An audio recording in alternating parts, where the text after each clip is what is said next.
Hi, Shannon Waller here, and welcome to Inside Strategic Coach with Dan Sullivan. Dan, today we're going to talk about one of my very favorite topics, which is how to build great teams. We get comments all the time from our clients, where do you find such great team members? And you kind of joke sometimes, well, we grow them on trees, which is not the case. But let's talk about that, because great team members is something we definitely have. We take great pride in. A lot of our team members stay for a long time. What are some of your thoughts about how to put together and build a great team? Yeah, well, there's a lot of coach tools that support having a great team. And number one is, what's the person's unique ability? I mean, I'm not in on the hiring process at Strategic Coach. As a matter of fact, I think our podcast manager may be one of certainly someone coming into the company from other places. That was the best example recently. But what I try to do is, I'll answer for myself, and then what I think is the general philosophy of the company is that we have things that have to be done, okay? Mm-hmm. And there's ways of testing whether this is going to fall into that person's, one, competency, whether they're actually good at that. And the second thing was, is this the type of activity that they would do well? So you have to do that. I think probably the first 6 months, it's not too much different from any other company, except that we start them off differently. And the first thing we start them off with is that we have certain mindsets that we have to take into account, and that we just want them to show up and we want their full energy just to be for what they're doing when they get up. So what we're going to create is a very positive environment for them where they don't have to defend themselves. So you're not going to have to be defending. And we have one starting point, which is unique abilities. So right from the beginning, we want to find out what it is that you love doing and what is it that you're the best at, loving doing it, and are you good at teamwork with other people's unique ability. So I think right from the start, we do differently, that everybody's on their own unique growth path in terms of who they are and the kind of work that matches up best with them. And we don't really know that real clearly, and they don't really know it really clearly until they get, a certain amount of time, and it might vary from one person to the rest. But I think that's the main thing. Someone once asked me, if you had to give up everything that we teach, that we coach entrepreneurs on, and the number one thing that you would hold on to how you form the company, it would be unique ability and unique ability teamwork.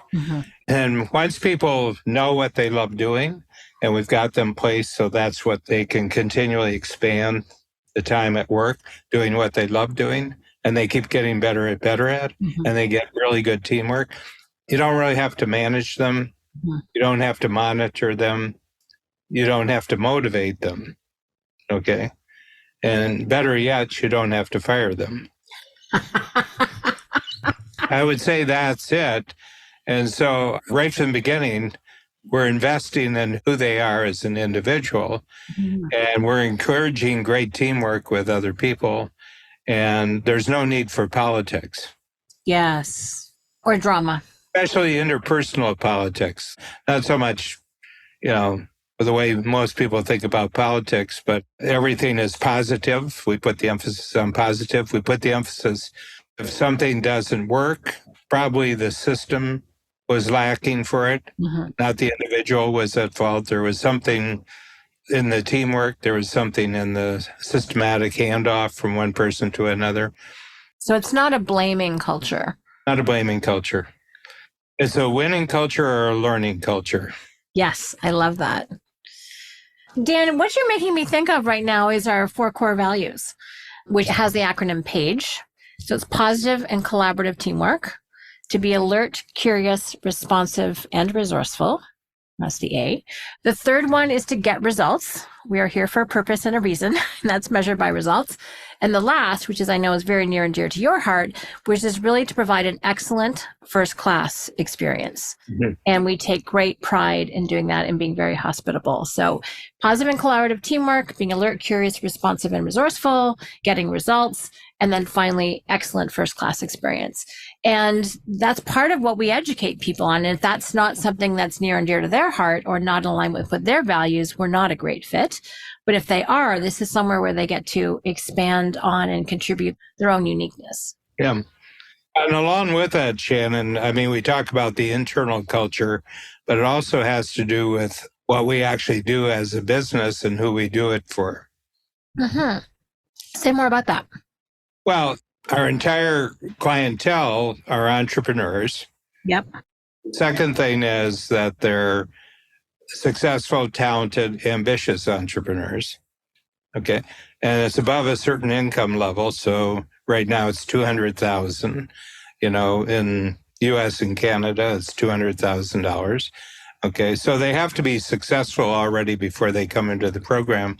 And they're very, very positive people with maybe some negative quirks that have to be negotiated with as we go along. And they're very appreciative of the staff. They're very, very interested in how we seem to have uniformly very, very helpful and very positive staff. They're very interested in that. So there's a sort of a reciprocal thing, is that they're building companies. And one of the key things for them is to get great people in their companies. So they learn what's in the formal program of Strategic Coach. We have all these thinking tools for them. But the big thing is they're watching us very keenly, how we put the company together and how it keeps growing. Uh-huh. And they've seen us grow. I mean, we started in the early years, 1989, 1990. We could have a company meeting in a booth of a restaurant. And we did. Oh, we had a Christmas party. I think it was, early years. We had a Christmas party. Everybody fit in the same booth. Mm-hmm. Now we're 130. Now we're in 3 countries. Now we're in 4 separate workshop centers. Mm-hmm. So they've watched us grow, and a lot of them are with us for many years. Clients are with us for 15, 20, 25 years. But what they're noticing, our staff members are also with us 15, 20, 25 years. Yeah. You're a good example. You're in year 33, I think, as we're doing the podcast. So I think they're very observant. They're watching what we're presenting front stage, but they're watching how we operate backstage. Mm-hmm. And they're very, very appreciative of the kind of people that we have inside of our company. And that gets communicated to our staff. Mm-hmm. Okay. And, a lot of them are young when they join the company. And a lot of them have been through the educational system where there's a definite negative attitude towards the business world. Mm-hmm. I don't care which country, the UK, Canada, the educational system is generally negative towards business, negative towards people who are really successful business people. Mm-hmm. And they develop an image. And of course, they watch movies, they watch TV, and the business people are generally pictured as villainous. Mm-hmm. The bad guy is usually a business person. Unethical, greedy, crooks, take advantage of others, all the things. Yeah. Madly driven, don't care about people. Mm-hmm. And a lot of our team members, not everybody, but almost all of our team members are directly in contact on a person-to-person level with our entrepreneurs. And so they're getting a lot of appreciation back from our customers. As a matter of fact, we have a rule. If there's ever a fallout between one of our team members and an entrepreneurial customer, and we've had situations, not a lot, if there's ever collision and we get to the bottom of it, you're much more likely to be fired than our staff.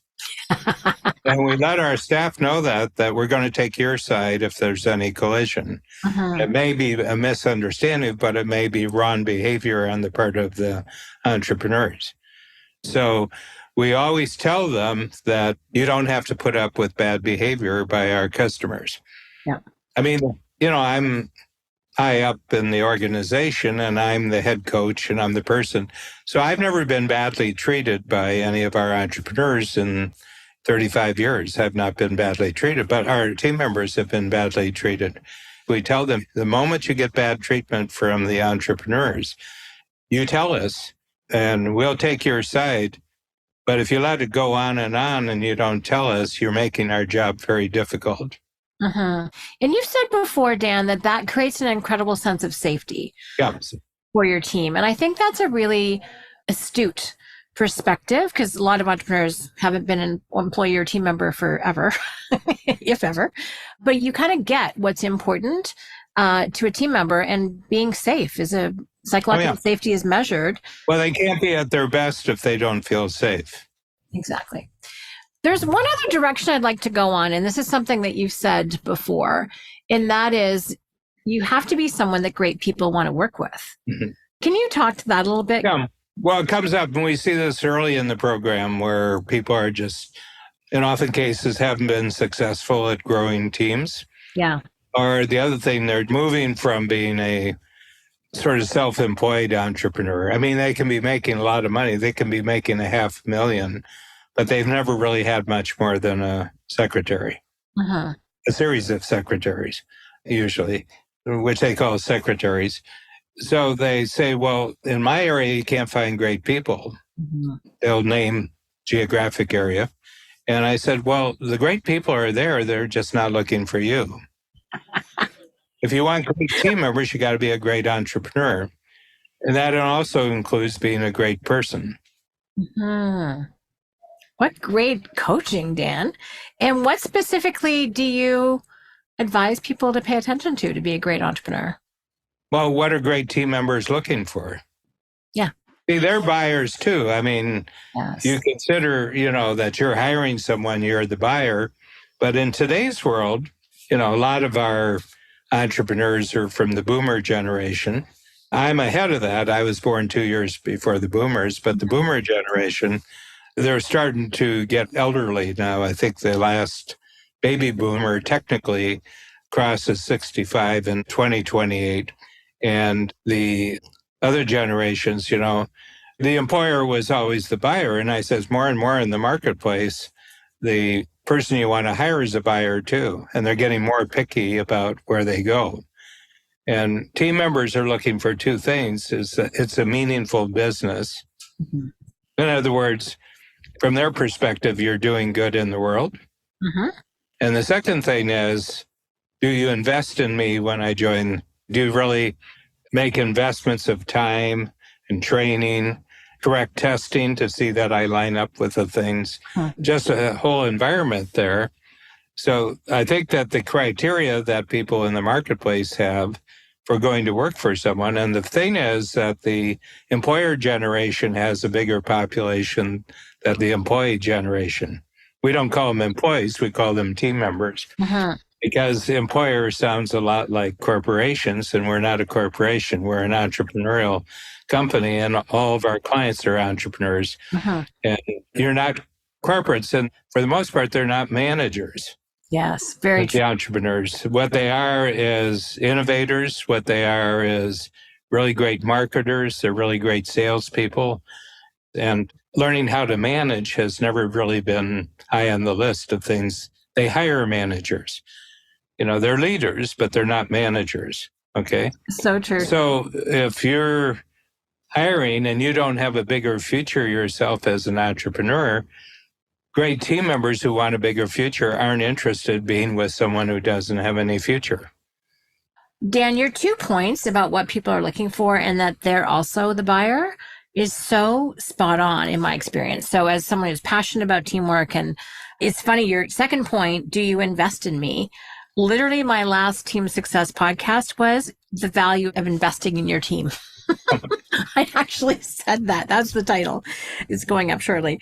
But it's so true, because it can look like wasted time. They're not doing their job, all this other stuff. And today we just happened to have a fabulous event this morning where we invested heavily in our team in terms of their connection with one another, their future to our goals, their contribution, their own creativity, eliminating friction and drag, all the things, half a day.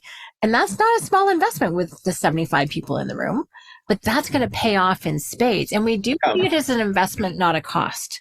Again, there's a mindset there. If you're hiring team members and you are treating them as a cost versus an investment, you are never going to get a good return. I think that distinction between am I considered a cost or an investment is immediately communicated when you first, someone is just applying for a job. Mm-hmm. I think they can pick up right off the bat, am I going to be seen as a cost or as an investment? Doesn't matter what kind of words you use, you're going to communicate your mindset. Mm-hmm, mm-hmm. Yeah.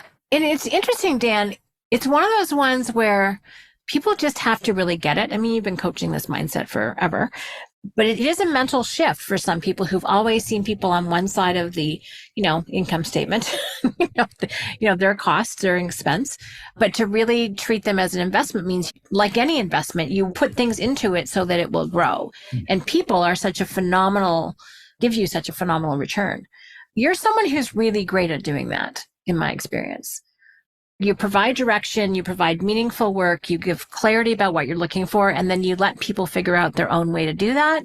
And if they need training or education or learning to accomplish it, you're like, great, go do that. I mean, that's why it's so much fun to be in teamwork with you. Yeah, well, the big thing is, as much as possible, I want to blueprint their path in the company so that they'll succeed. I'm only interested in people being successful, what they're doing individually, what they're doing in teamwork. I want the teams to succeed. And you build from the bottom. I mean, you have success for the company, but it's really the culmination of the investing in every team member, okay, and getting them into great teamwork with each other.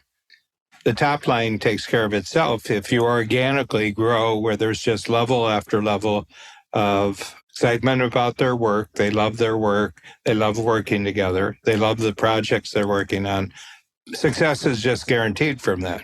But I think the other thing is where you're looking at your revenues and your profitability, and you're working backwards, and I want to get there with as little cost as possible. And I think that doesn't attract great team members. Yeah, because the team member is then a commodity. You're going to look to swap them out with someone who's cheaper and less experienced because you think that's going to pay off better.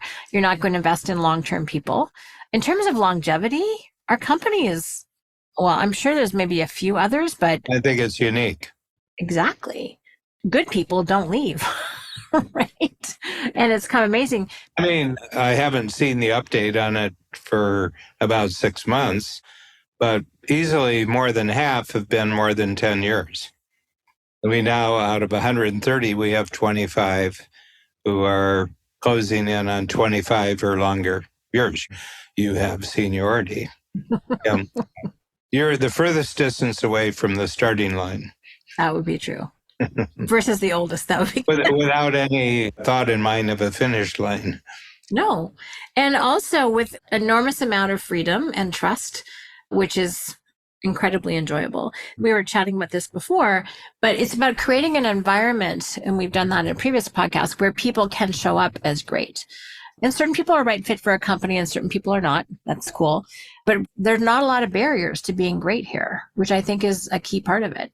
And the big thing is I want to be freed up to do what I'm really great at. So, oftentimes we'll have a conversation, someone's talking about getting a team member. And let's say, it's $50,000 a year. And I'm just talking about present marketplace. And they said, well, $50,000 is a lot. And I said, I don't know how you pay them, but you don't have to pay it all up front. I've never seen a situation where you're paying a new team member up front the entire first year's salary. Right. And I said, usually it's 26 investments that you have to make. Okay. So how long is it down the road before you know you've made a good investment? The employment legal system in all 3 countries that we operate is that there's 3 months of no fault. That you can make up your mind. Well, that's 6 pay periods. The other thing is, if it's 50,000 a cost, you'll probably be disappointed because you're always saying, can't you work harder? Can't you work longer for the 50,000? But if you look at the 50,000 as an investment, it's actually not an investment in the person. It's an investment in yourself that you're going to get freed up if you pay this person 50,000. If you can't do 4 or 5 times more valuable work yourself, you're the cost. I love that. Yeah. You're paying 50,000 for you not to get any better. It's probably a cost. So mine is an investment. I don't see anything that we pay our team members as a cost. It's an investment. And the best way to get the return on investment is have them every day do what they love doing and do it continually better, and then expand and multiply what they do with great teamwork with other people who love what they're doing, and they keep getting better. And the team gets better. All the team members get better. That's worth investing in. It sure is. Dan, I want to focus in on the teamwork part because unique ability, a lot of people can wrap their heads around that. It's me doing what I love to do and do best, has an impact, all that sort of thing. But the success criteria for being a coach and being successful at coach is that you are really good at working with other people. And I think that's a shift in mindset because that's not really a focus in, I'm going to say, other types of businesses. A focus for you has been great teamwork, and I love being in teamwork with you. So let's talk about that and why that's so critical. Because you can have unique abilities, but if they're not in great teamwork with other people, it still doesn't work. Yeah. Well, first of all, I don't like doing everything. And this is our 35th year of the company. And I would say right now, day to day, week to week, quarter to quarter, over the whole year, I'm 95% in my zone of just doing activities that I love doing. First year, I might have been 30% in the zone of what I like doing. And all the investment in team members has every year freed me up. And then what we do is we invest in people who free up our people. I don't want you doing anything that you don't love doing and aren't really good at it. But I don't want anybody in the company to be in that for long. There's a small example that I want to share, Dan. It's kind of funny. So we were doing a recording. In this case, it was for a book. And I was hitting record, which is not hard to do on Zoom. But then I had a little panic attack because I couldn't figure out where the heck the recording went. And I was like, oh my gosh, I can't do this. What's wrong with me? All these things. I did find it, by the way. It wasn't gone. I had just filed it, which was the problem. I should have just left it on my desktop. And your thing was, oh, we need to get another team member here. You shouldn't be doing this. And then we work with Margot, which has been so dreamy and so much fun, and added. So we went from 2 to 3, which I call a triad, teamwork triad. And it just made the whole process so much easier. All I have to remember to do is make her co-host, and she takes care of all of those details. I take care of the interviewing, you take care of the content, she takes care of the recording. So that one simple little thing where you freed me up, not from anything super hard or complicated, but it was still an irritant and still something that could go awry, was just a great example of just what you're talking about so that I could be even better at what I need to be better at. So thank you for that, by the way. Yeah, and I would say this, there's a deal that we do that isn't necessarily formal, but if it's working for us and it's working for them, there's kind of a deal there that their life outside the company may not be entirely happy. And we ask them not to bring that unhappiness into a happy zone. We say, look at it this way. There's going to be a part of your life, no matter how unhappy the rest of your life is. There's a place where 8 hours of 220 days where you can be in a totally positive zone. But please don't bring the unhappy stuff into the space. What you'll see is that this happy spot that you get with us will actually expand into the outside world. You'll start developing standards about who you want to be around outside. But we don't want you to bring the outside world inside the company. And that is a good deal. It's a really good deal. And I think it gives people, I mean, anyone with a lot of young kids, we're like, thank God it's Monday. Is often the feeling. Because here's where, in my case, people actually do what I ask them to do rather than no. We know what to expect from people. We know that they're going to do it. Then we know that they're going to love it. We know their Colby and their Clifton strength and their print are all a match for what they're doing. And it's such, I'm going to say dreamy, but it's such a gift to work with other people who love to do what they do as much as I love to do what I do. And those things are very, very different. Mm-hmm. So yeah, it's a little oasis, no matter what else is going on, not only in your own personal world, but just the world in general. There's a lot of negative news out there.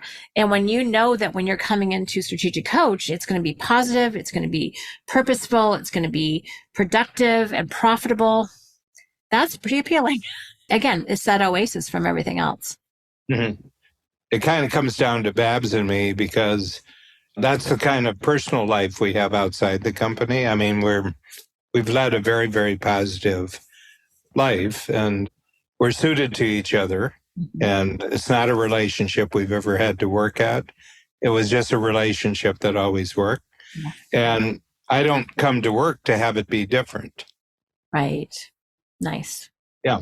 And I would say the other thing is that I think half the impact that we make on our entrepreneurs is that we're setting a model of how they would like to have their company to be, but have never been around a good model. And so they come in and there's the official part of the program, the thinking tools, that we create for them. And that whole program is a vast universe, expanding universe of entrepreneurial thinking tools. Right. But I've always noticed, and I've noticed more probably since COVID was actually forcing everybody to operate virtually, mm-hmm. but certainly since they came back and we're back in the environment again, there's a keen interest in how we've put together the company we did. We don't realize sometimes just what an impact our example is for how we run the company, mm-hmm. more so than what takes place in the workshops. I like that. And what takes place in the workshops is also an example of how we operate, because they'll run into a dozen team members in the course of a workshop, and then they're all upbeat, they're all responsive, they're all helpful. Uh-huh. Yeah, like the food's there, the workbooks are beautiful, they have the right... And I don't think you can coerce people to be that way. No. And we genuinely like and enjoy our clients. We're very excited when we see them. Dan, I want to give a shout out to the latest book, which is Everyone and Everything Grows, the extraordinary thinking tool culture of strategic coach. So if anyone wants to know what happens on the backstage, this is it. And you've done just a fabulous job of kind of pulling out the key elements, including no defense budget. Yeah, I was certainly part of the team that put that book together. Yes, you were, as was I. You've done such a great job of explaining our team's success in that book. So I think it's fun because based on who, not how, and it's great to find your who's, but there's a lot of depth to that. How do you work together? Who are you looking for? Who do you need to be? Which is what you've spoken to today. I think you have to be someone that great who's want to work with. Mm-hmm. And you need to be that as an entrepreneur and as a human being. And I really appreciate that because I think it's an element of the conversation that's usually kind of forgotten. Yeah. The question that you asked to start the podcast is one that I posed, where I was invited by one of the other coaches to come in and talk to, it was a workshop of people who were early in the program, I think a year or 2 years into the program. And I just came in for 15, 20 minutes. And all the questions were about hiring. And a lot of people don't realize that the generations have gotten progressively smaller, okay? The thing about the baby boom generation, they actually had a lot of children, but not as many as the baby boomers. Uh-huh. And then the baby boomers had children, and they're not as much as that generation. So the generations have gotten smaller. We're in the UK, we're in Canada, and we're in the United States. And those are immigration countries. They have a lot of immigration. So you can offset birth rates through immigration. I think that the United States, basically all those who were part of the British tradition, the UK itself, Canada, the United States, Australia, New Zealand, there's always this immigration way of making up for, that you didn't have sufficient birth rates. Yeah. But the big thing is that where they're scarce, they get choosier. Yes. Yeah. You have to be a good buyer, that you have a total set of standards who gets to work at your company. But they have a set of standards too about what kind of company they would be willing to work for. So there's been a real shift in the marketplace, and this is affected by political issues and economic issues, cultural issues. It wasn't that way for all time, and then it suddenly shifted. It's been shifting continuously, but it has to do with supply and demand. Okay. And it also has to do with the educational system, I think, as a general statement, has become increasingly negative towards the business world. So people come in with attitudes. First of all, if someone has an attitude of negativity towards business and towards you as a business person, it's an easy decision to make because you're not going to allow that into your environment. Mainly, I'm looking for mindset. I'm really looking for a mindset. Mindset's number one. And then a willingness to learn, which is another mindset. And they got to be smart enough to be able to master new things. But my feeling is I'm always looking for a mindset. I think more and more of the people who are young and they want to become a team member, they're looking for a mindset too, in a way that they never did before. Ooh, Dan, I just had an insight from what you said. We talk a lot, and I talk about this in the Team Success Handbook and Team Success Podcast, is to not have an entitlement attitude. But I just realized that can be in reverse. Exactly. Employers have had an entitlement attitude, and that's got to go if you're going to be able to attract and retain the very best people out there. Yeah. There's a negotiation going on. And each must come up to the standards of the other person. Okay. But going back, and this was your question that launched the podcast today, that the workshop room I was invited in just to come in and visit with them. They've heard about Dan. So here's Dan. So anyway, I come in, but right off the bat, they went for growing a team and putting a company together. And they said, you seem to have a lot of great people. Where do you find the great people? And I said, we're the type of place that someone with that attitude is looking for. So don't put too much attention on being acceptable to people in the right place, okay? Because they're actually looking for someone who has standards. But the biggest thing they're looking for is that you yourself as a owner have the big future that gives them a lot of room to prosper, gives them a lot of room to grow and increasingly be valued for who they are uniquely, who they're valuable for. So I said, if you're not growing, if you're not expansive in terms of your own life and your own future, they're not looking for you. Doesn't matter how much you offer, because it's not going to last long anyway. Right. Yeah. So anyway, there's a bit of a golden rule about that. Have them do unto you as you would do unto them. Right. All sorts of ways of looking at that. But what kind of environment do you as an entrepreneur want to live in? I'm a fun-loving guy, I'm a enjoy life kind of guy, I only want people who keep my enjoyment and fun level up. Well, and Dan, there's something else that you said, is that you want people to succeed. Yeah. You want to have fun. You want people who contribute to that, and you want people to succeed. That is an incredibly attractive mindset for any team member who is looking to grow, who wants to make a contribution. So just that, the fact you're not looking for people to fail, you're not looking for a cog in a wheel, you're actually looking for people to invest in and to help them succeed and grow. I mean, that just captures it all right there for me. Yeah. Just one last thing. We have a team member who's 25 years or so, that we both work with closely. I interact with her a lot because she's directly involved in my projects. She takes on an enormous amount of responsibility in the company that's freed me up. Kathy Davis is her name. Kathy, I want you to realize that I'm giving you a compliment. When I'm not with you, I'm not thinking about you. And she got it. She got it. I know you're really great at what you do, and I know you're doing great things. So therefore, I don't have to think about what you're doing. Mm-hmm. It's such a profound statement, Dan. At first, it sounds a little bit like, what? What do you mean you're not thinking about me? But imagine the opposite, because I've had a situation where it's You're all thinking about them all the time. you have no idea the lost sleep that's happened, the lost hours. It's Energy. it's kind of terrible.